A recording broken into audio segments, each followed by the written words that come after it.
नमस्कार, लोकतंत्र देख रहे हैं आप। मैं हूं आपके साथ रेशु त्यागी। झारखंड की 14 सीटों को साधने के लिए प्रधानमंत्री नरेंद्र मोदी 2 दिवसीय दौरे पर आज चाईबासा पहुंचे। लोकसभा चुनाव 2024 के दौरान पीएम मोदी का ये पहला झारखंड का दौरा है। शुक्रवार को दोपहर बाद प्रधानमंत्री चाईबासा पहुंचे और चुनावी सभा को संबोधित किया। चाईबासा में रैली से पहले जेएमएम ने पीएम मोदी से 4 सवाल पूछकर कटघरे में खड़ा करने की कोशिश की। तो अपने संबोधन के दौरान पीएम मोदी ने जेएमएम और कांग्रेस को निशाने पर रखा।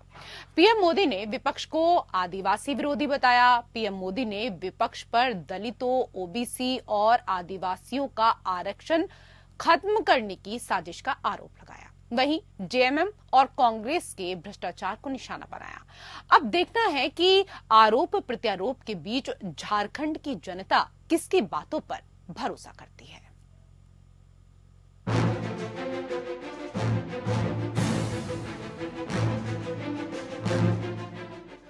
मई की गर्मी में पीएम मोदी झारखंड पहुंचे तो यहां का सियासी माहौल और ज्यादा गर्म हो गया। झारखंड में लोकसभा की सभी सीटों को साधने के लिए पीएम मोदी शुक्रवार को बंगाल के बाद झारखंड पहुंचे। चाईबासा के टाटा कॉलेज मैदान में पीएम मोदी ने चुनावी रैली कर सिंहभूम लोकसभा की एनडीए प्रत्याशी गीता कोड़ा के पक्ष में मतदान की अपील की। इस दौरान पीएम मोदी ने जेएमएम, कांग्रेस समेत इंडिया गठबंधन पर जमकर निशाना साधा। पीएम मोदी ने कहा कि कांग्रेस को आदिवासियों का सम्मान पसंद नहीं है। राष्ट्रपति द्रौपदी मुर्मू, जो झारखंड की पहली महिला राज्यपाल रही हैं, इन्हें राष्ट्रपति बनाने का इंडी गठबंधन ने अंतिम दम तक विरोध किया था। देश की माननीय राष्ट्रपति द्रौपदी मुर्मू जी पहले झारखंड की ही राज्यपाल थी। कांग्रेस और इंडी गठबंधन ने एक आदिवासी महिला को भारत के राष्ट्रपति बनाने का घोर विरोध किया। आदिवासी महिला भी देश के सर्वोच्च पद पर बैठ सकती है, इस बात को पचा नहीं पा रहे थे। साथियों, झारखंड के जल, जंगल, जमीन पर हमारे आदिवासी भाई बहनों का अधिकार है। पीएम मोदी झारखंड में आरक्षण का मुद्दा उठाते हुए भी नजर आए। आरक्षण पर पीएम मोदी ने कहा कि संविधान को कोई हाथ नहीं लगा सकता है। कोई दलितों, ओबीसी और आदिवासियों का आरक्षण खत्म नहीं कर सकता। जब तक मोदी जिंदा है, जब तक मोदी जिंदा है, तुम संविधान को हाथ नहीं लगा पाओगे। जब तक मोदी जिंदा है, तुम आदिवासियों का आरक्षण नहीं लूट पाओगे। जब तक मोदी जिंदा है, तुम दलितों के आरक्षण को लूट नहीं पाओगे। जब तक मोदी जिंदा है, तुम ओबीसी के आरक्षण को लूट नहीं पाओगे। मेरी आप सबको गारंटी है, भारतीय जनता पार्टी की गारंटी है, दुनिया की कोई ताकत हमारे संविधान को हाथ नहीं लगा सकती। बाबा साहब आंबेडकर ने जो आरक्षण दिया है, उसको कोई हाथ नहीं लगा सकता है। ये मोदी की गारंटी है। साथियों, मैं पिछले 10 दिन से इस दौरान पीएम नरेंद्र मोदी ने जेएमएम और कांग्रेस पर जमकर निशाना साधा। पीएम मोदी ने कहा कि जेएमएम ने जमीन घोटाला किया तो कांग्रेस के सांसद के यहां से 300 करोड़ से अधिक कैश मिला। इतना कैश मिला कि मशीनें भी जांचने में हांफने लगी। यहां कांग्रेसी सांसद के ठिकाने से 300 करोड़ रुपए नगद बरामद हुए। 300 करोड़ से ज्यादा केवल कैश, नगद और आपने देखा होगा बैंकों से नोटें गिनने के लिए मशीनें लानी पड़ी और मशीनें हाँफती थी नोटें गिनते गिनते। झारखंड में बीजेपी ने लोकसभा चुनाव की जंग में जेएमएम और कांग्रेस दोनों को बड़ा झटका दिया है। चुनाव का शोर चरम पर है और झारखंड के पूर्व मुख्यमंत्री और जेएमएम अध्यक्ष हेमंत सोरेन जेल में हैं। जमीन घोटाले में ईडी ने सोरेन को चुनाव से ठीक पहले गिरफ्तार किया था और अब हेमंत सोरेन जेएमएम के लिए चुनाव प्रचार से दूर हैं। विपक्षी गठबंधन का आरोप है कि केंद्र की बीजेपी सरकार के इशारे पर ईडी और सीबीआई विपक्षी नेताओं पर कार्रवाई कर रही है। यही वजह है कि इस बार के लोकसभा चुनाव में हेमंत सोरेन की गिरफ्तारी झारखंड में एक बड़ा मुद्दा बन गई है। वहीं कांग्रेस की झारखंड में एकमात्र सांसद गीता कोड़ा को चुनाव से ठीक पहले बीजेपी ने अपने पाले में कर लिया और उन्हें सिंहभूम लोकसभा का एनडीए प्रत्याशी भी बना दिया। आज पीएम मोदी ने गीता कोड़ा के पक्ष में चुनावी रैली की तो कांग्रेस का जख्म हरा हो गया। तो वहीं 5 दशक से भी अधिक समय से झारखंड की राजनीति में धमक रखने वाले कद्दावर नेता शिबू सोरेन के परिवार की लड़ाई में बीजेपी ने झारखंड मुक्ति मोर्चा अध्यक्ष शिबू सोरेन की बड़ी बहू सीता सोरेन को अपने पाले में कर लिया। सीता सोरेन जेएमएम के गढ़ दुमका से बीजेपी प्रत्याशी हैं और दुमका सीट जेएमएम के लिए नाक की लड़ाई बन गई है। जेएमएम जनसभाओं में आदिवासी, मूलवासी, दलित, पिछड़ों, अल्पसंख्यकों को एकजुट करने के लिए कह रही है, जबकि बीजेपी को सभी 14 सीटों पर जीत के लिए अपने स्टार प्रचारक पीएम मोदी के नाम और काम पर पूरा भरोसा है। लेकिन प्रधानमंत्री नरेंद्र मोदी के चाईबासा में चुनावी रैली से पहले झारखंड मुक्ति मोर्चा ने उन सवालों को फिर से राज्य की राजनीति में उछाल दिया जिस पर बीजेपी खुद को असहज महसूस करती है। जेएमएम ने पीएम मोदी से अपने चाईबासा दौरे के दौरान 4 मुद्दों पर स्थिति स्पष्ट करने को कहा था। झारखंड मुक्ति मोर्चा ने पीएम के झारखंड दौरे में आदिवासी अस्मिता के मुद्दे पर बीजेपी का स्टैंड साफ करने का आग्रह किया था। जेएमएम ने पूछा कि सरना धर्म कोड पर पीएम और उनकी पार्टी का क्या स्टैंड है। जेएमएम ने कहा कि पीएम को वहां से राज्य की जनता को यह बताना चाहिए कि उन्होंने वनाधिकार कानून में बदलाव क्यों किया।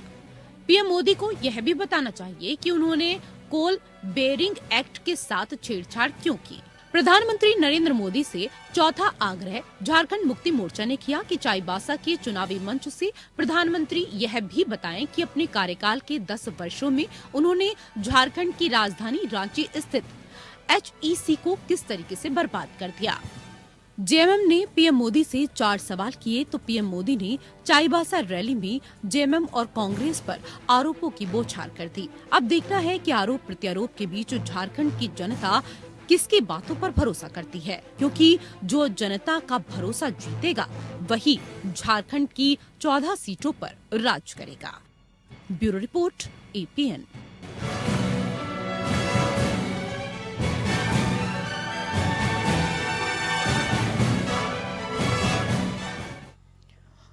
तो पीएम मोदी ने चाईबासा के टाटा कॉलेज मैदान में विपक्ष पर जमकर निशाना साधा। पीएम मोदी ने चाईबासा में कहा कि झारखंड क्रांतिकारियों की धरती है। कांग्रेस ने झारखंड का कभी सम्मान नहीं किया। पीएम मोदी ने कांग्रेस को आदिवासी विरोधी बताया और कहा कि इंडी गठबंधन ने राष्ट्रपति द्रौपदी मुर्मू का विरोध किया था। इसके साथ ही उन्होंने कांग्रेस सरकार के ऊपर तंज कसते हुए कहा कि पहले सरकार 1 रुपया भेजती थी तो 85 पैसे भ्रष्टाचारी मार लेते थे। अब केंद्र की मोदी सरकार 1 रुपया भेजती है तो पूरे 100 पैसे खाते में पहुंचते हैं।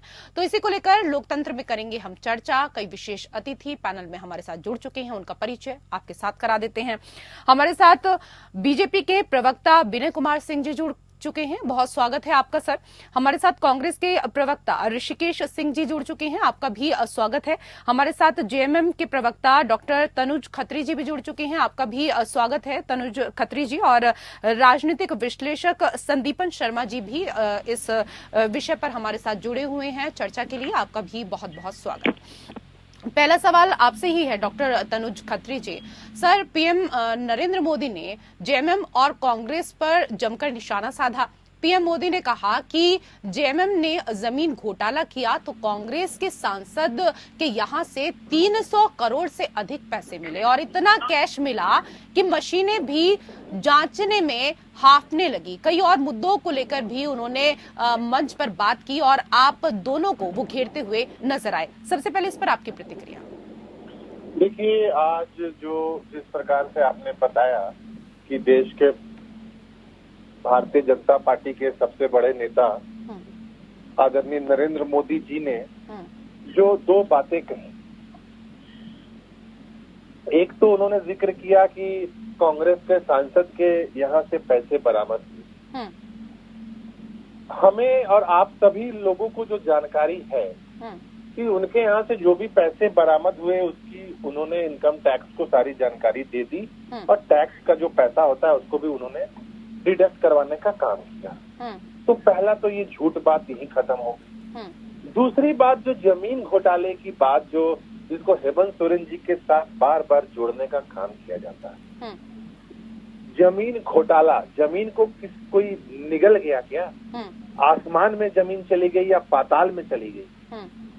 जमीन जहाँ जिस जमीन की तथाकथित जमीन की बात की जा रही है वो जमीन भी वहीं पर है और उससे उसके मालिक जो सामने आकर के जो वीडियो भी जारी करने का काम किया है और उन्होंने बताने का काम किया है कि ये वो जमीन उनकी, और उस जमीन से हेमंत सोरेन जी का दूर दूर तक कोई संबंध नहीं है। इतनी तो सामान्य ज्ञान सबको है कि अगर किसी प्रॉपर्टी पे किसी का संबंध होगा तो उससे जुड़े हुए कागजात होंगे, सरकारी कागजात होंगे।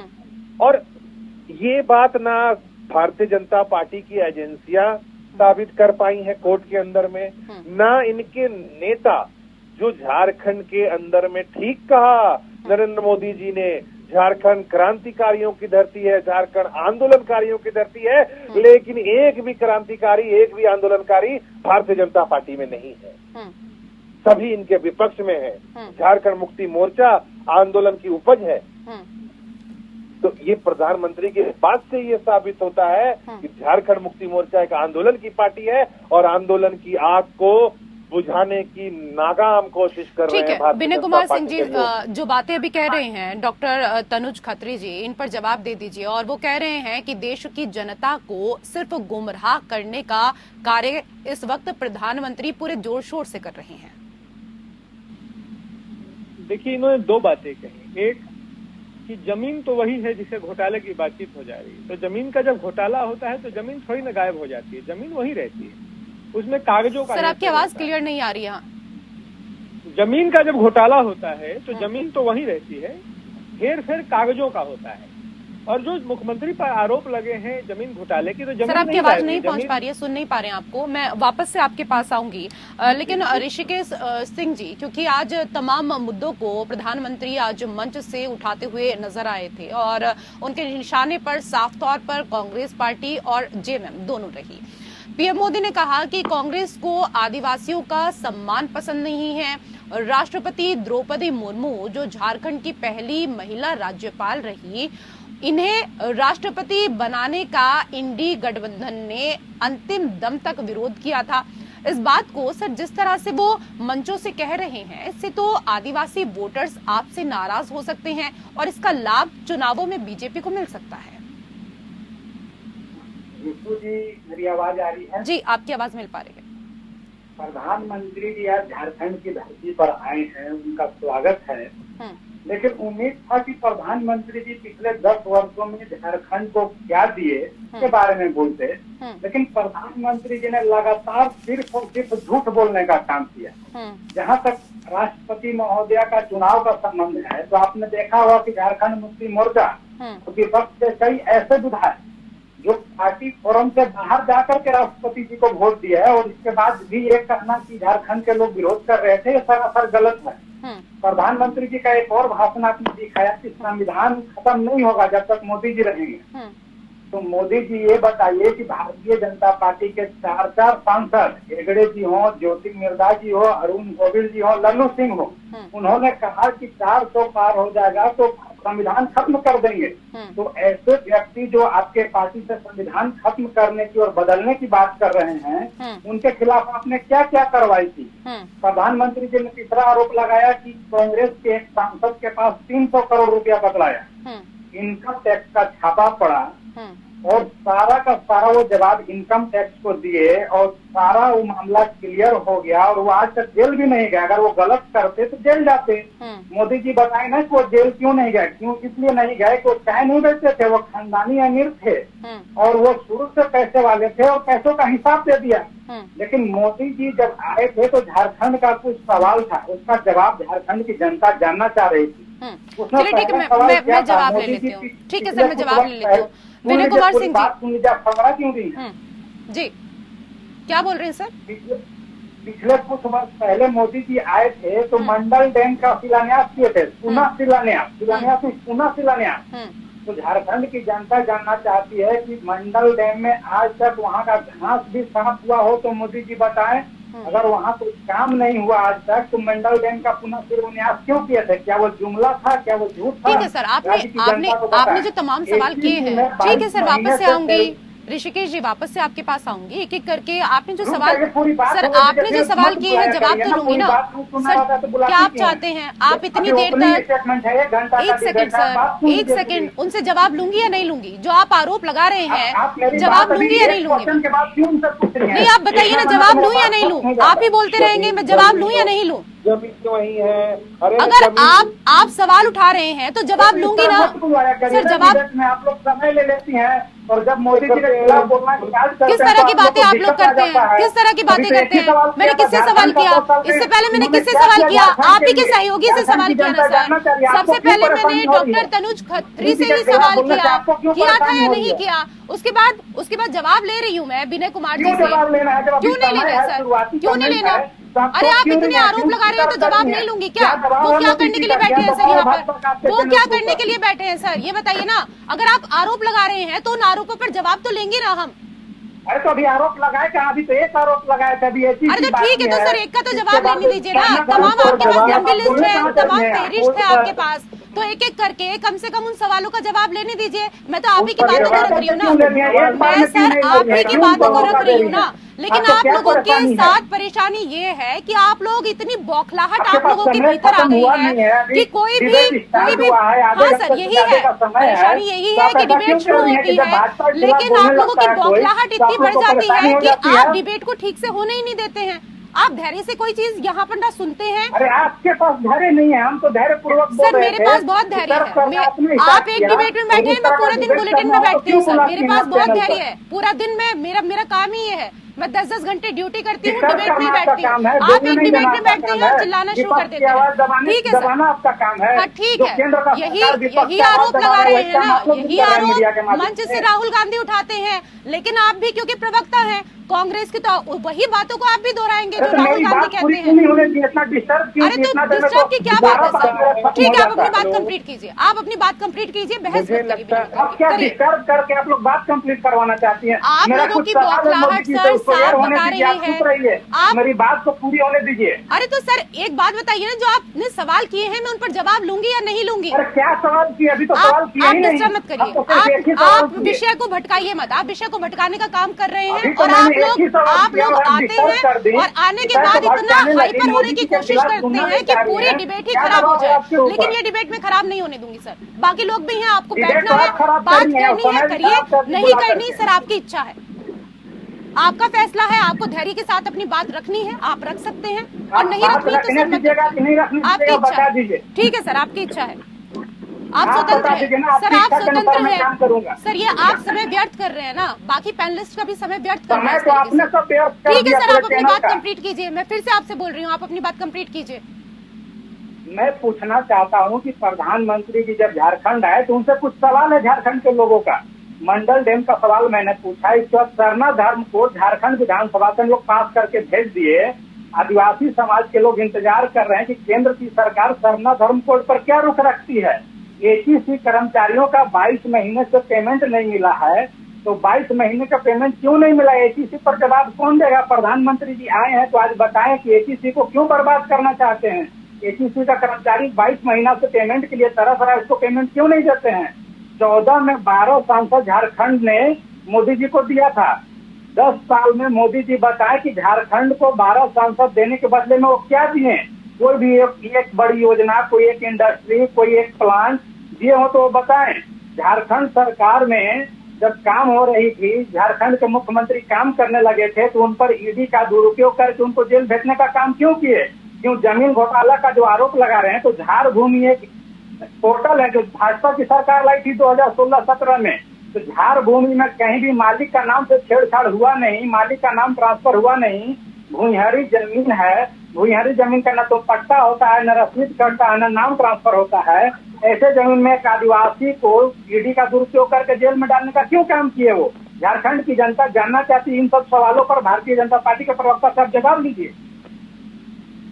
ठीक है, जवाब ले लेते हैं सर। धैर्य के साथ अब उनको सुनिएगा, जितने धैर्य के साथ उन्होंने आपको सुना है उतने ही धैर्य से आप भी सुनिए। ठीक है विनय कुमार सिंह जी, जो आरोप इन्होंने लगाए हैं एक लंबी फेहरिस्त है, जवाब दे दीजिए उस पर जरा।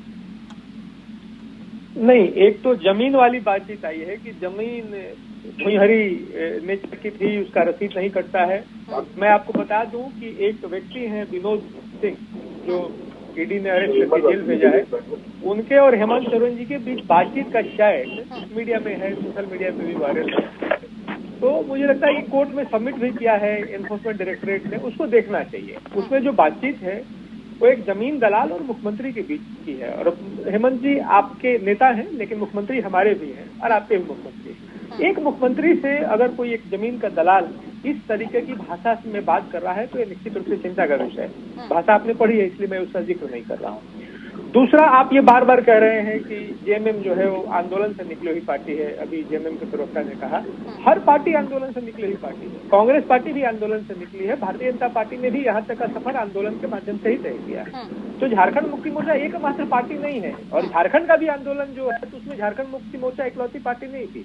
भारतीय जनता पार्टी को भी उसका श्रेय जाता है। अटल जी प्रधानमंत्री थे, उनको श्रेय जाता है इस चीज। और कई बड़े नेता थे झारखंड आंदोलन में जो भारतीय जनता पार्टी के सदस्य थे। तीसरी बात, संविधान खत्म करने की बात हो रही है। संविधान खत्म करने की जो बात आप कह रहे हैं तो मैं आपको बता दूं कि एक मॉब्स वीडियो चलाया जा रहा है आदरणीय अमित शाह जी का, और उससे मुकदमे हुए हैं। उस पर आपका ट्विटर हैंडल सस्पेंड हुआ है कांग्रेस पार्टी का। उसमें अलग अलग मुख्यमंत्रियों को भी नोटिस गई हैं, अलग अलग प्रदेश अध्यक्षों को भी नोटिस गई है कांग्रेस और बाकी अन्य पार्टियों के। इस तरह का मॉब वीडियो आप चुनाव के समय में या किसी भी समय में, वो भी एक गृह मंत्री का, आप इस तरीके से कि संविधान खत्म हो जाए। संविधान किसी की हैसियत नहीं खत्म करने की। और भारतीय जनता पार्टी का ये स्टैंड है। हाँ ठीक है, संविधान में अलग अलग समय में अमेंडमेंट्स होते हैं, संशोधन होते हैं। कांग्रेस के समय में भी हुए, भारतीय जनता पार्टी के समय में भी कई नए कानून लाए गए, पुराने कानूनों में बदलाव किए गए। ये समय ना कुल एक चेंज होता है, लेकिन संविधान खत्म कर देंगे तो संविधान हमारी माँ है। संविधान की स्थिति हमारे हर जीवन में जो हम जीवन जी रहे हैं उसमें एक गाइडिंग फोर्स के नाते संविधान है। संविधान को बदलने की कोई बातचीत हो ही नहीं सकती। मुझे लगता है कि हिंदुस्तान की कोई पार्टी नहीं कर सकती, और भारतीय जनता पार्टी का तो अपना एक स्टैंड है। और इसमें संविधान को लेकर के लगातार जो भ्रम की स्थिति हो रही थी उस पर क्लियर भी किया गया है। तीसरी बात मैं कह रहा हूँ कि 300 करोड़ की बातचीत हो रही है कि उसमें हुआ क्यों नहीं। अरे फाइनेंशियल फ्रॉड के अलग नियम कानून होते हैं। वो बड़े व्यवसायी हैं, निश्चित रूप से मैं भी मानता हूँ कि बड़े व्यवसायी हैं, वो देश छोड़ करके भागेंगे नहीं। 300 करोड़ रुपया का मिलना, आप 2 लाख रुपए नहीं रख सकते। 300 करोड़ रुपया कैश का मिलना, अगर 300 करोड़ रुपया था तो बैंक में होना चाहिए था, अगर आपका था तो। ये अपने आप में एक बड़ा वायलेशन है कि 300 करोड़ 350 करोड़ का कैश आप अपने यहाँ रख रहे हैं। तीसरी बात कह रहा हूँ, एक बहुत आपत्तिजनक बात आपने कही कि जो 300-350 करोड़ रुपए पकड़े गए वो खानदानी रईस हैं और चाय नहीं बेचते थे।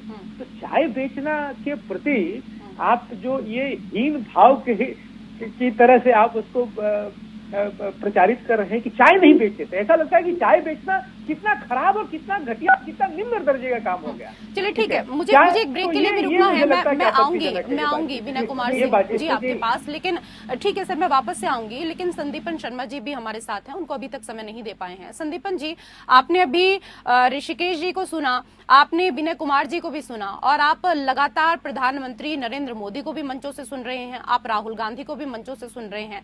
लेकिन जो बातें चुनाव के समय में होनी चाहिए, जो मुद्दे चुनाव के समय में होने चाहिए, क्या आपको नहीं लगता कि इस बार वो सारे मुद्दे कहीं ना कहीं पीछे छूट गए हैं और राजनीति का स्तर मंचों से एकदम निम्न स्तर पर जा रहा है? देखिए, मैं सिर्फ दो बातों का जवाब दे देता हूँ आपको। पहले लोकल इश्यूज के बारे में तो वहाँ पे जो कांग्रेस के प्रवक्ता है और बीजेपी के जो स्पोर्ट्स पर्सन उन्होंने बता दिया है। मैं सिर्फ दो तीन बातों का जिक्र कर देता हूँ। एक तो प्रधानमंत्री मोदी बार बार ये कह रहे हैं कि कॉन्स्टिट्यूशन को कोई बदल नहीं सकता है। तो इसका साफ सा कारण ये है कि परसेप्शन ग्राउंड पे चला गया है। वो क्यों चला गया वो बीजेपी को भी पता है और कांग्रेस को भी पता है, और पॉलिटिक्स परसेप्शन की लड़ाई होती है। तो परसेप्शन ये चला गया है कि बीजेपी अपने बहुमत का यूज कॉन्स्टिट्यूशन को चेंज करने के लिए करना चाहती है, और इसलिए प्रधानमंत्री को बार बार हर जगह बोलना पड़ रहा है कि मेरे जीते भी कोई कॉन्स्टिट्यूशन को हाथ नहीं लगा सकता है। तो इसमें पहली बार ऐसा हुआ है जी, मैं ब्रेक के बाद आपके पास आऊंगी। जी सर, आप कंप्लीट कीजिए। संदीपन जी। मैं सिर्फ कहता कि 2014 और 19 के बाद पहली बार ऐसा हुआ है कि विपक्ष भी कई बार एजेंडा सेट कर रहा है, प्रधानमंत्री को जवाब देना पड़ रहा है।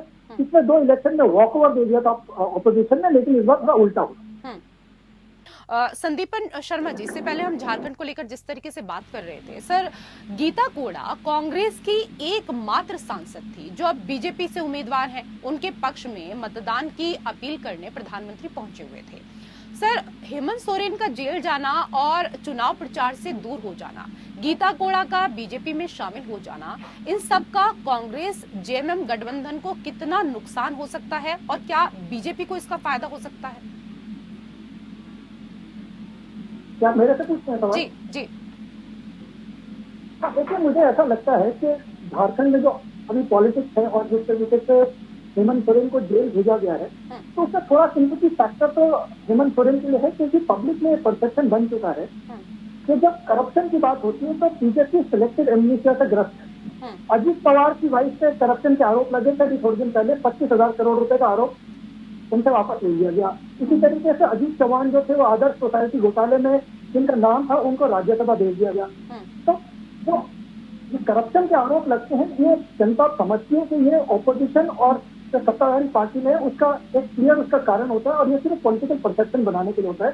तो थोड़ा तो मुझे लगता है हेमंत सोरेन को सिंपैथी फैक्टर का फायदा मिलेगा। अब वो प्रचार नहीं कर पाएंगे तो सिंपैथी फैक्टर को झारखंड की पार्टी कितना भुना पाती है वो अलग बात है, लेकिन मुझे लगता है कि कुछ फायदा होगा। और जो ये करप्शन का जो मुद्दा है, इसमें ये साफ है कि बीजेपी के जो नेता चले जाते हैं वो उनको कहते हैं एकदम ड्राई क्लीन कर दिया जाता है, जो उसमें नहीं होते वो करप्ट होते हैं। ये पब्लिक के धीरे धीरे समझ में आने लग गया है। और इसके साफ उदाहरण है महाराष्ट्र की जो पार्टी है, उनके जितने करप्ट नेता सो कॉल जो बीजेपी की भाषा में करप्ट होते थे वो आज बीजेपी की तरफ से लड़ रहे हैं, और उनके जो सारे एलिगेशन थे वो माफ कर दिए गए। तो ये जनता को समझ में आ गया कि करप्शन कोई बहुत बड़ा इश्यू है नहीं, और वो पॉलिटिकल इश्यू। ठीक है, इन बातों पर क्या जवाब देना चाहेंगे विनय कुमार सिंह जी? देखिए, 2 चीज है। ये जो बार बार विपक्ष के नेता कह रहे हैं ना Bharatiya Janata party washing machine है, नहीं वो तो अब विपक्ष के नेता नहीं है ना। देखिए सर, वो तो एक राजनीतिक विश्लेषक हैं, ठीक वो है, इस बात को कह रहे हैं। जी, मैं कह रहा हूँ कि राजनीतिक विश्लेषक का भी अपना एक पक्ष है। मैं कह रहा हूँ कि उनका एक राजनीतिक पक्ष है। मैं कह रहा हूँ जो लोग बार बार कह रहे हैं कि भारतीय जनता पार्टी में आने से दाग धुल जाते हैं, ये तो उल्टा है। वॉशिंग मशीन तो विपक्ष है। अजीत पवार उनके यहाँ थे तो अच्छे, हमारे यहाँ आ गए तो खट्टे। हेमंता बिस्व शर्मा उनके यहाँ थे तो अच्छे, हमारे यहाँ आ गए तो खट्टे। तो जितने नेता उनके यहाँ थे और हमारे यहाँ आते ही आप उनको करप्ट घोषित कर देते हैं, और आपके यहाँ थे तो आप तो उनको ईमानदार का सर्टिफिकेट दे रहे थे साहब। तो इसका मतलब ये है कि वॉशिंग मशीन वाला मामला आपके तरफ से है, मतलब विपक्ष के तरफ से है। दूसरा मैं कह रहा हूँ कि जो लोग ये पूछ रहे हैं कि मोदी जी ने क्या किया पिछले 10 सालों, देश के विकास का जो पैरामीटर है वो बिजली, सड़क, पानी, शिक्षा, स्वास्थ्य, रोजगार, ये 6 पैरामीटर्स है। बिजली आज इशू है क्या? बिजली इशू ये है कि बिजली 1 घंटे क्यों कटती है। बिजली अब ये इशू नहीं है कि बिजली नहीं है। सड़क अब ये इशू है कि 1 घंटे से एक महीने से कोई गड्ढा एड्रेस क्यों नहीं किया गया। अब ये इशू नहीं है कि सड़क क्यों नहीं है। पानी पे वॉर फुटिंग पे काम हो रहा है। स्वास्थ्य में जो बॉटम ऑफ द पिरामिड है उसको पूरे तरीके से इंश्योरेंस कवर में लिया गया, जो बुजुर्ग है उनको भी लिया जा रहा है। शिक्षा का भी वही हाल है। झारखंड में देखिए कितने एकलव्य स्कूल बने हैं, एकलव्य स्कूल पे कितना सरकार खर्चा कर रही है, और उन लोगों पे खर्चा कर रही है। आपने तमाम जो कार्य बीजेपी की सरकार ने किए हैं, ठीक है सर, मैंने आपकी बातों को सुन लिया। और हमें भी पता है बीजेपी की सरकार ने जो कार्य किए हैं, आप मैं आप ही के पास आ रही हूँ सर, उन कार्यों को आप यहाँ पर बैठकर गिनवा रहे हैं, लेकिन सर यही बात आपके जो शीर्ष नेता हैं वो मंचों पर क्यों नहीं गिनवा रहे? उनके पास और मुद्दे नहीं बचे हैं कि वो चुनावों में मछली की बात करते हैं, वो चुनावों में मटन की बात करते हैं, वो चुनावों में मंगलसूत्र की बात करते हैं, वो चुनावों में मुसलमानों की बात करते हैं? क्या जो 10 साल में आपने कार्य किए हैं, आपको नहीं लगता कि वो आपके उपलब्धियों भरे कार्य हैं? उनको आप जाइए, उनको जनता के बीच उठाइए। चुनाव में 2 इशू होते हैं, एक विपक्ष की पार्टी का मैनिफेस्टो क्या है, दूसरा हमने काम क्या क्या किए हैं। हमने जो बिजली, सड़क, पानी, शिक्षा, स्वास्थ्य, रोजगार में जो काम किए हैं उसको जनता जानती है, डायरेक्ट बेनिफिट स्कीम्स ऊपर से है, और जनता में ऑलरेडी हम उन बातों को प्रचारित प्रसारित कर रहे हैं, मंचों से भी कर रहे हैं और नीचे भी हमारे बूथ स्तर तक कार्यकर्ता जाके घर घर में कार्यक्रम कर रहे हैं। और आपने कहा विपक्ष का मैनिफेस्टो, लेकिन एक सेकंड इसी पे मैं रुकना चाहूंगी। विपक्ष के मैनिफेस्टो को, क्योंकि मल्लिकार्जुन खड़गे तो लगातार कह रहे थे कि आपने तो ठीक से मैनिफेस्टो पढ़ा भी नहीं है, और आप वो कह रहे थे कि हम प्रधानमंत्री से मिलना चाहते हैं, उनको पूरा मैनिफेस्टो सौंपना चाहते हैं कि कम से कम जो हमारे मैनिफेस्टो में लिखा है वो सही जानकारी तो जनता तक पहुंचाइए। आप तो देश की जनता को गुमराह कर रहे हैं, मैनिफेस्टो आप लोगों ने पढ़ा तक नहीं है। मैंने मैनिफेस्टो पढ़ा है, और भारतीय जनता पार्टी जब कोई बात विषय रख रही है और प्रधानमंत्री जी कोई विषय रख रहे हैं तो मैनिफेस्टो पढ़ के ही रख रहे हैं। इन्होंने डिस्ट्रीब्यूशन ऑफ वेल्थ की बात कही है। डिस्ट्रीब्यूशन ऑफ वेल्थ आया कहाँ से? ये कम्युनिस्ट पार्टी आप ही के पास आ रही है ऋषिकेश जी इसके बाद। ये कम्युनिस्ट पार्टी का मैनिफेस्टो है, वहां से डिस्ट्रीब्यूशन ऑफ वेल्थ की कल्पना ली गई है। और दुनिया में एक उदाहरण नहीं है जहां कम्युनिस्ट पार्टी सरकार में बाद में आई हो और डिस्ट्रीब्यूशन ऑफ वेल्थ किया हो, सारे के सारे कैपिटलिस्ट हो गए। हाँ, ये जरूर किया है कि दुनिया में 50 करोड़ की आबादी का कत्लेआम हो गया उस विचारधारा के नाम से। तो आप क्या चाहते हैं? आप एक civil war kind of situation चाहते हैं? और डिस्ट्रीब्यूशन ऑफ वेल्थ को आप अगर जनरल भाषा में समझाएंगे तो क्या बताएंगे? इनहेरिटेंस टैक्स को आप क्या समझाएंगे? तो ये तो इन्हीं की मैनिफेस्टो से चीजें निकल करके आई हैं, जिसको भारतीय जनता पार्टी साधारण भाषा में, ठीक है ऋषिकेश जी, 10 साल, कर रही है। ठीक है, मैं आऊंगी सर वापस आपके पास। ऋषिकेश जी, मंचों से 10 साल के भीतर बीजेपी ने क्या कार्य किया? आजकल इस मुद्दे पर कोई बात नहीं हो रही है, लेकिन सबसे ज्यादा अगर किसी विषय पर बात हो रही है तो वो आपके मैनिफेस्टो पर। और मल्लिकार्जुन खड़गे तो क्योंकि कह भी रहे थे कि मैं प्रधानमंत्री से मिलना चाहता हूँ, बाकायदा चिट्ठी भी लिखी कि वो मैनिफेस्टो सौंपना चाहते हैं ताकि कम से कम मैनिफेस्टो को पढ़ें और उसके बाद जनता को संबोधित करें। मैनिफेस्टो को लेकर बीजेपी जनता को गुमराह कर रही है, मल्लिकार्जुन खड़गे लगातार इस बात को कह रहे हैं, लेकिन ये कह रहे हैं कि मैनिफेस्टो पूरा पढ़ा हुआ है और जनता को कोई गुमराह करने का कार्य नहीं किया जा रहा है। रितु जी, मुझे कितने देर का समय दे रही है? क्योंकि टोकिएगा नहीं, जितना देंगी उतना में मैं बात खत्म कर दूंगा। सर आप अपनी बात पूरी कर लीजिए। अगर मुझे कुछ लगा कि बीजेपी से पूछना है या जेएमएम से पूछना है तो मैं सवाल जरूर करूंगी। ठीक है सर, कंप्लीट कीजिए। क्योंकि भाई आया अपनी बात नहीं जाएगी जनता तक तो फिर आने का कोई मतलब नहीं। ठीक है सर, कंप्लीट कीजिए। भारतीय जनता पार्टी के प्रवक्ता को मैं गौर से सुन रहा था, उन्होंने कहा कि संविधान को कोई खत्म नहीं कर सकता है। तो उनसे पूछिएगा मेरे वक्तव्य खत्म होने के बाद कि अरुण गोविल, ज्योति मिर्धा, हेगड़े जी और लल्लू सिंह ने संविधान बदलने की बात कही थी, तो भारतीय जनता पार्टी उन पर क्या एक्शन लिए अभी तक? उनको क्या समझाई कि ऐसा बोलना है, क्यों बोले, कोई कारण बताओ, नोटिस दिया? दूसरी चीज बोल रहे थे ये अशोक चौहान, शुभेंदु अधिकारी, हेमंता विश्व शर्मा, अजीत पवार पर हमने आरोप नहीं लगाया। आरोप प्रधानमंत्री मोदी जी और भारतीय जनता पार्टी लगाती थी। तो इसके बाद आरोप लगाई ईडी का दुरुपयोग की, सीबीआई का दुरुपयोग की और अपने पार्टी में ले गए, तो फिर संत घोषित कर दिए। हमने कहा आरोप लगाया? अब बताइए, एक भी वक्तव्य कांग्रेस पार्टी का नेता अगर दिया हो तो सारे पर आरोप भारतीय जनता पार्टी के नेता लगाते हैं और फिर भारतीय जनता पार्टी में ले जाते हैं दबाव बना करके। तीसरी चीज, मुद्दा का जहाँ बात होना चाहिए था, रितु जी, मुद्दा क्या है? मुद्दा है महंगाई, मुद्दा है महिला सुरक्षा, मुद्दा है मणिपुर। तो बात क्या कर रहे हैं प्रधानमंत्री जी? मटन, मछली, मंगलसूत्र, मुसलमान, भैंस, क्या ये सब देश का मुद्दा है? हम लोग जवान और किसान की बात कर रहे हैं तो ये हिंदू और मुसलमान की बात कर रहे हैं। हम लोग मुद्दा की बात कर रहे हैं तो ये फिर मोदी की बात कर रहे हैं। मैं पूछना चाहता हूँ कि पिछले 10 वर्ष से भारतीय जनता पार्टी की सरकार है केंद्र में, उन्होंने जो गारंटी दी थी 10 साल पहले, वो गारंटी का क्या हुआ अभी तक? महंगाई कम करने की गारंटी, जुमला। 15 लाख प्रत्येक के खाते में देने की गारंटी, जुमला। किसानों की आय दुगनी करने की गारंटी, जुमला। 100 स्मार्ट सिटी देने की गारंटी, जुमला। आप बताइए कि भ्रष्टाचारियों को विदेश से पकड़ के लाने की गारंटी जुमला, भ्रष्टाचारियों को लाने की जगह पे भगा दिए। नीरव मोदी, विजय माल्या, नितिन संदेशरा, सारे लोग को ये भ्रष्टाचारी को भगा दिए। मैं बात करना चाहता हूँ मुद्दा की। कांग्रेस पार्टी क्या मुद्दा लाई है रितु जी? हम लोग 5 न्याय 25 गारंटी दे रहे हैं देश को। 5 न्याय क्या है? युवा के लिए न्याय है। 30 लाख जो सरकारी पद खाली है देश में, कांग्रेस पार्टी और महागठबंधन की सरकार बनती है तो उसको भरने का काम करेंगे।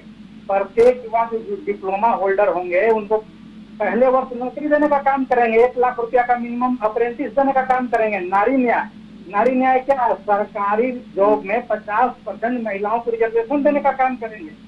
हर वर्किंग वुमेन के लिए हर जिले में वर्किंग हॉस्टल बनाने का काम करेंगे। किसान न्याय क्या है? किसान न्याय है कि ठीक है सर, ये सभी चीजें आपके मैनिफेस्टो में लिखी हुई है ना, और जनता तक आप पहुंचा रहे हैं, जनता तक आप पहुंचा रहे हैं। ठीक है, लेकिन आपने जो सवाल उठाए हैं, ठीक है सर, आपने जो सवाल उठाए हैं मैं पहले उन पर अब जवाब अंतिम बात में 10 सेकंड में खत्म कर रहा हूँ, अगर आप बोलेंगी सर। जी बोलिए सर। हिस्सेदारी न्याय क्या है? हिस्सेदारी न्याय है कि हर वर्ग, हर व्यक्ति की गिनती, हर जाति की गिनती। क्यों गिनती? क्योंकि हमारे पास डेटा रहेगा तब जाके प्लानिंग होगी तो लोगों का विकास होगा। बाबा साहब अम्बेडकर का संविधान में 50% रिजर्वेशन दिया गया, तो 75 साल में SC, SC, OBC माइनॉरिटी के लोग कहाँ तक पहुँचे? अगर हमारे पास नया डेटा आ जाएगा तो हम रिजर्वेशन बढ़ाने का काम करेंगे। अगर उनको और जरूरत पड़ेगी तो हम लोग हर वर्ग, हर व्यक्ति की गिनती करने जा रहे हैं। पैसा कानून लाने की बात कर रहे हैं, हम लोग मुद्दा की बात कर रहे हैं। मोदी जी मटन, मछली, मंगलसूत्र, मुसलमान की बात कर रहे हैं। इस विषय को उठा चुकी हूँ। ठीक है सर, और भी गेस्ट हैं, और भी पैनलिस्ट है। ठीक है सर, और भी पैनलिस्ट है मेरे साथ, आप अकेले नहीं है ना इस चर्चा में। ठीक है, विनय कुमार सिंह जी, क्योंकि जो सवाल उठाए हैं यहाँ पर ऋषिकेश सिंह ने, वो कह रहे हैं कि आप लोग कह रहे हैं कि कुछ भी हो जाए हमारे संविधान को कोई हाथ नहीं लगा सकता है, और ये मोदी की गारंटी है। मंच पर लगातार वो संविधान को लेकर बात कर रहे हैं, लेकिन आप ही के मेरठ से उम्मीदवार अरुण गोविल संविधान खत्म करने की बात कह रहे थे। लल्लू सिंह के ऊपर आपने क्या एक्शन लिया? ऋषिकेश जी का ये सवाल है, इस पर तो जवाब दीजिएगा ही। और इसके साथ ही उन्होंने कई और महत्वपूर्ण प्रश्न आपसे पूछे हैं। वो कह रहे हैं कि जब आप आए थे तो 15 लाख रुपए की बात हुई थी कि खाते में 15 लाख आएंगे। 2014 की बात है सर, अब तो ये राशि भी बढ़ जानी चाहिए, बढ़कर आ जानी चाहिए, तो कब तक आ जाएगी? 2 चीजें हैं कि भारतीय जनता पार्टी के जो उम्मीदवार का जिनका जिक्र कर रही हैं, मुझे लगता है कि संविधान बदलने की और हटाने की सर मैंने नहीं किया सर, मैंने नहीं किया। ऋषिकेश जी शब्दों के चयन में जरूर कुछ ऐसे शब्द इधर से उधर प्रयोग कर लिए गए होंगे, लेकिन उनकी मंशा वो नहीं रही होगी। उस पर क्लैरिफिकेशन उन्होंने तुरंत जारी किया था, और पार्टी में शीर्षस्थ प्रधानमंत्री और राष्ट्रीय अध्यक्ष लगातार उस विषय पर बोल रहे हैं। मुझे लगता है उस विषय पर पटाक्षेप हो जाना चाहिए। दूसरा, भारतीय जनता पार्टी देश और दुनिया की एकमात्र पार्टी है। एकमात्र पार्टी मैं कह रहा हूँ। 10 साल पहले हमारी पार्टी में भी इलेक्शन मैनिफेस्टो हम जारी करते थे, और लेकिन कोई ट्रैकिंग की व्यवस्था हमारे पास नहीं थी कि कितना हमने इलेक्शन मैनिफेस्टो में हमने बात कही, कितना उसमें पूरा किया गया। भारतीय जनता पार्टी ने पिछले 10 साल में एकमात्र पार्टी है जो राज्य के चुनाव हो या सेंटर के चुनाव हो, अपना इलेक्शन मैनिफेस्टो ट्रैक करती है कि हमने कितने वादे किए हैं और उसमें कितने पूरे किए गए हैं, और बजाते उसके लिए प्रोफेशनल टीम लगी रहती है। हम इलेक्शन मैनिफेस्टो को लेकर के इतने सीरियस हम लोग हैं। तीसरी बात कह रहा हूँ कि जो वादे किए गए, 1 करोड़ रोजगार का जैसे मान लीजिए कि वादा किया गया, तो भारतीय जनता पार्टी की बात पे विश्वास मत कीजिए, न कांग्रेस पार्टी जो कह रही है उसमें विश्वास मत कीजिए। विश्वास तो आंकड़ों पर कीजिएगा ना। अभी से पिछले 6 सालों में आप देखिएगा तो 6.25 करोड़ से ऊपर EPF के डेटा में रजिस्ट्रेशन हुए हैं, नए एडिशन हुए हैं। पिछले महीने में 17 लाख का एडिशन हुआ है। ये डेटा भी मोदी जी घर में छाप रहे हैं क्या? ये डेटा भी झूठ है क्या? अरे तो जो हुआ है उसको तो स्वीकार कीजिए। और ये जो विकास है, सरकार जहाँ जो लोग सरकार तक नहीं पहुंच पाए उन तक सरकार पहुंची है। बिजली, सड़क, पानी, शिक्षा, स्वास्थ्य, रोजगार का जो मैं बात कह रहा हूँ, तो ये इसने बिना भेदभाव के, ये बिना देखे कि कौन हिंदू है, कौन मुसलमान है, कौन किस जाति का है, कौन किस ज्योग्राफिकल एरिया में है, हर घर तक पहुंचने का काम किया है। और निश्चित रूप से मैं मानता हूं कि कुछ ऐसे काम रहे होंगे जो प्रधानमंत्री जी की इच्छा रही होगी, जो इस देश की जरूरत है, जो शायद इस 10 सालों में नहीं हो पाए, क्योंकि 60 साल बनाम 10 साल थे, ये भी एक चैलेंज था। तो आने वाले जो हमको एक 5 साल का जो एक फिर मौका मिलने वाला है, जिसके बारे में हम लोग निश्चिंत हैं। सर तो उसमें निश्चित रूप से हम उन मामलों को ऐसे फिर से कैसे आप एड्रेस आश्वस्त हो करेंगे। सकते हैं कि आपको फिर से मौका मिलना है? ये तो आप जनता के ऊपर छोड़ दीजिए ना, कुछ चीजें ऐसी होती जनता, हैं हम लोग भी जो जनता आप नहीं तय ढूंढ नहीं रहे कर हैं, सकते। हम लोग देख ही रहे हैं। लेकिन आज झारखंड की हम बात कर रहे हैं, तो जरा झारखंड का ही एक बार फिर से मैं रुक करना चाहूंगी, उसी विषय पर यहाँ पर आना चाहूंगी, क्योंकि संदीपन शर्मा जी 5 दशक से भी अधिक समय से झारखंड की राजनीति में धमक रखने वाले कद्दावर नेता शिबू सोरेन के परिवार की लड़ाई में बीजेपी ने झारखंड मुक्ति मोर्चा अध्यक्ष शिबू सोरेन की बड़ी बहू सीता सोरेन को अपने पाले में कर लिया। सीता सोरेन जेएमएम के गढ़ दुमका से बीजेपी प्रत्याशी हैं और दुमका सीट जेएमएम के लिए नाक की लड़ाई बन गई है। यूपी में मुलायम परिवार की छोटी बहू अपर्णा यादव बीजेपी के खेमे में है। झारखंड में सीता सोरेन को बीजेपी ने पाले में कर लिया है। मतलब बीजेपी अच्छे तरीके से जानती है कि कब कहां कौन सी जो रणनीति है वो फिट करनी है। मतलब जो परिवार के सदस्य हैं अब तो उनको ही तोड़ने का कार्य बीजेपी कर रही है। हाँ, आप बिल्कुल ठीक कह रहे हैं, पर उससे मैं इस बात का जवाब दूं उससे पहले मैं सिर्फ एक बात और बताना चाहता हूँ, क्योंकि प्रधानमंत्री के भाषणों और उनके आश्वासनों की बात हो रही है, तो उन्होंने राजस्थान में बात शुरू की थी मुस्लिम आरक्षण को लेकर, लेकिन उनसे किसी ने अभी तक शायद सवाल नहीं पूछा है कि तेलुगु देशम पार्टी जो उनकी एलआई आंध्र प्रदेश में, उनका मुस्लिम रिजर्वेशन पे क्या रुख है? क्या वो 4% मुस्लिम आरक्षण को प्रिजर्व करने की बात करती है कि नहीं करते, और उसे प्रधानमंत्री जी का क्या कहना है? क्योंकि प्रधानमंत्री जी राजस्थान में कुछ बोलते हैं, आंध्र में कुछ बोलते हैं, बंगाल में कुछ बोलते हैं और झारखंड में कुछ बोलते हैं। अब आपकी बात का जवाब ये देता हूँ कि हर पार्टी में पॉलिटिकल एम्बिशन लिए लोग होते हैं और उस बात का फायदा हर पार्टी उठाती है, और ना सिर्फ कांग्रेस उठाती है, बीजेपी भी उठाती है, और इसमें हर आदमी अपने लिए लड़ता है। तो मुझे लगता है कि जो शिबू सोरेन के परिवार में जो पर्सनल एम्बिशन हैं उनको सामने लाने के लिए उन्होंने उनकी एक फैमिली के मेंबर को अपनी तरफ कोऑप्ट कर लिया है। इस तरीके से मुलायम सिंह परिवार में जो झगड़ा था पिछली बार, उसमें भी उन्होंने चेंज मार ली थी। अलग बात है कि फिर वापस से वो चाचा अपने भतीजे के पास चले गए। तो ये तो पर्सनल एम्बिशन की बात है और इसका फायदा दोनों तरफ उठाने की कोशिश करते हैं। आज की तारीख में क्योंकि बीजेपी के पास देने के लिए बहुत ज्यादा है और सबको लगता है कि बीजेपी में उनका फ्यूचर सिक्योर है, तो पर्सनल एम्बिशन शायद बीजेपी की तरफ ग्रेविटेट करते हैं। तो इसका सिंपल सा जवाब है कि पर्सनल एम्बिशन को बीजेपी को ट्रैप करना और उनको यूटिलाइज करना अच्छे से आता है। शायद यही काम पहले कांग्रेस करती थी, परिवारों में तोड़ के और ऐसे तोड़ के अपनी तरफ ले आती थी। तो पॉलिटिकल विंड बहते आज बीजेपी की डायरेक्शन में और शायद विंड चेंज होगी, तो ये काम अपॉर्चुनिज्म का कांग्रेस करेगी। ठीक है, लेकिन डॉक्टर तनुज खत्री, शिबू सोरेन की परंपरागत सीट से उनकी बड़ी बहू प्रत्याशी हैं, लेकिन बीजेपी से ऐसी स्थितियां राज्य में आपकी राजनीति को तो कमजोर कर रही हैं। कई नेताओं और विधायकों के टूटने का भी डर है। गीता सोरेन तो ये भी कह रही हैं कि शिबू सोरेन की बात पार्टी में गंभीरता से नहीं ली जाती है।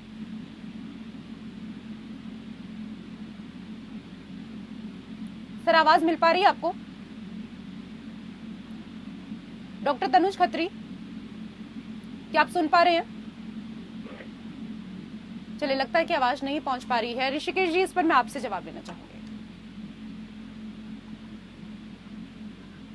सवाल करिए जी सर, सवाल यहाँ पर यह है कि शिबू सोरेन की परंपरागत सीट से उनकी बड़ी बहू प्रत्याशी हैं, लेकिन बीजेपी से ऐसी स्थितियां राज्य में आपकी राजनीति को तो कमजोर कर ही रही हैं। कई नेताओं और विधायकों के टूटने का भी डर है। गीता सोरेन तो ये भी कह रही हैं कि शिबू सोरेन की बात पार्टी में गंभीरता से नहीं ली जाती। देखिए, गीता सोरेन जी ने ये सब बातें कब कहना शुरू की? जब वो भारतीय जनता पार्टी में चले गए। गीता सोरेन पर जी के ऊपर आय से अधिक संपत्ति का एक केस चल रहा था, जो हाईकोर्ट से रिजेक्ट होता है। उसके बाद जाकर के वो भारतीय जनता पार्टी में शामिल हो जाती हैं। उसके बाद से आप लगातार देखेंगे तो अपने परिवार के ऊपर निजी हमले कर रही हैं, और कभी शिबू सोरेन जी पर, कभी कल्पना सोरेन जी पर, कभी आपके हेमंत सोरेन जी पर हमला लगातार जारी कर रही हैं। ये खुद से नहीं बोल रही हैं, ये भारतीय जनता पार्टी द्वारा लिखित स्क्रिप्ट को पढ़ने का काम कर रही हैं। जहाँ तक बात है कि भारतीय जनता पार्टी झारखंड में 14 का 14 सीट लोकसभा का हारने जा रही है। मैं ऐसा क्यों आपको बोल रहा हूँ? क्योंकि इन्होंने अपने 4 सिटिंग सांसदों का टिकट काटा, दूसरे दल से आए कैंडिडेट को 24 घंटा में टिकट दिया। जहाँ से सीता सोरेन जी लड़ रही हैं, वहाँ से भाजपा ने अपने सांसद को टिकट दे करके टिकट काट दिया।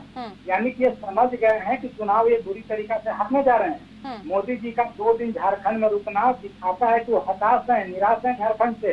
झारखंड की 14 का 14 सीट हारने जा रहे हैं, उसी का वो क्राइसिस मैनेजमेंट करने आए हैं। लेकिन झारखंड सरकार ने पिछले 4.5 वर्षों में जो काम किया है ऋतु जी, झारखंड की जनता उसके आधार पर वोट करेगी। झारखंड सरकार ने क्या काम किया? ऐतिहासिक काम किया। सर्वजन पेंशन योजना लागू की। ये क्या है? SC के सभी लोगों को 60 साल की जगह 50 साल में पेंशन मिलता है झारखंड में। तो किसी भी जाति की महिला हो उसको भी 50 साल की उम्र में पेंशन मिलता है। अबुआ आवास योजना हम लोग दे रहे हैं, जो 3 रूम का मकान दे रहे हैं। मोदी जी का कहना था कि 2022 तक देश के सभी नागरिकों को मकान दे देंगे। झारखंड में जब हम लोग अबुआ आवास योजना चालू किए तो 29 लाख एप्लीकेशन आ गया। ये दिखाता है कि मोदी जी का जो योजना था पूरी तरीका से फेल कर चुका है। इसके बाद सावित्री बाई फुले किशोर समृद्धि योजना, हर 18 साल की बच्ची को 40,000 रुपए देने के काम कर रहे हैं हम लोग। धोती शोभन योजना 10 रुपए में गरीबों को धोती साड़ी देने का काम कर रहे हैं। अभी तक 4,68,000 किसान का 50,000 का ऋण माफ हो गया। इसके बाद हम लोग अब 2 लाख रुपए तक का भी किसान का ऋण माफ करने जा रहे हैं। मुख्यमंत्री पशुधन योजना के तहत 1 लाख रुपए देते हैं हम लोग। आप लोगों ने अभी तक क्या किया है और क्या करने जा रहे हैं? ऋषिकेश जी, ये तो आप बता रहे हैं, लेकिन विनय कुमार जी ये कह रहे हैं कि प्रधानमंत्री पूरी तरीके से निराश है, हताश है और 14 में से उनकी 4 सीटें भी आने वाली नहीं है। इसी वजह से प्रधानमंत्री ने झारखंड में डेरा डाल लिया है 2 दिन के लिए। हताश है पूरी तरह से। ठीक है सर, जवाब लेने दीजिए। मतलब इसमें तो राजनीतिक रूप से आपको जागरूक होने की भी जरूरत नहीं है। यदि कोई कहता है कि भारतीय जनता पार्टी 14 सीट झारखंड में हार रही है, 14 की 14, तो मुझे लगता है कि इसको एक चुटकुले की तरह, एक मजाक के तौर पर आप कितना जीत रहे हैं ये बता दीजिए। नहीं, हम तो ज्योतिष है नहीं, हम तो पॉलिटिकल कार्यकर्ता है। लेकिन मैं ये जानता हूँ जो आप 14 जीत रहे हैं वो आप 14 हार रहे हैं, आप एक भी सीट नहीं जीत रहे हैं। इस बार कर दिए। दूसरा मैं ये कह रहा हूँ संक्षेप में सर, समय का अभाव है, एक लाइन में। ये जो बार बार बात हो रही है, नॉर्मल बातचीत, ये हमारी योजना पर बताए ना। ये जो बात हो रही है कि अलायंस नहीं, अभी किसी ने कहा जी ने कि अलायंस पार्टनर्स आपके हैं जिनका आपसे मतभिन्नता है मुस्लिम रिजर्वेशन को लेकर के। तो अलायंस पार्टनर के बीच कॉमन मिनिमम प्रोग्राम होता है। अगर अलायंस पार्टनर 100% होते तो उनको दूसरी पार्टी होने की जरूरत ही नहीं होती, फिर एक ही पार्टी होती, अलायंस करने की जरूरत नहीं है। तो अलायंस पार्टनर में मतभिन्नता के बावजूद भी उनके किसी विषय पर डिफरेंसेस होते हैं, लेकिन कॉमन मिनिमम प्रोग्राम के साथ साथ होते हैं। तीसरी बात हो रही है कि भाजपा ने इनको तोड़ लिया, उनको तोड़ लिया। इस देश में अपनी पार्टी चुनने का आपको अधिकार नहीं है क्या? ये जरूरी है क्या कि आपका परिवार एक पार्टी में हो या किसी पार्टी का मालिक हो, आप उसी पार्टी में आपको लगता है कि कोई दूसरी पार्टी देश का विकास कर रही है तो पार्टी चुनने का अधिकार नहीं है? चलिए सर, समय का अभाव है मेरे पास। बहुत बहुत धन्यवाद आप सभी मेहमानों का हमारे साथ इस चर्चा में जुड़ने के लिए। लोकतंत्र में मेरे साथ फिलहाल इतना ही। नमस्कार।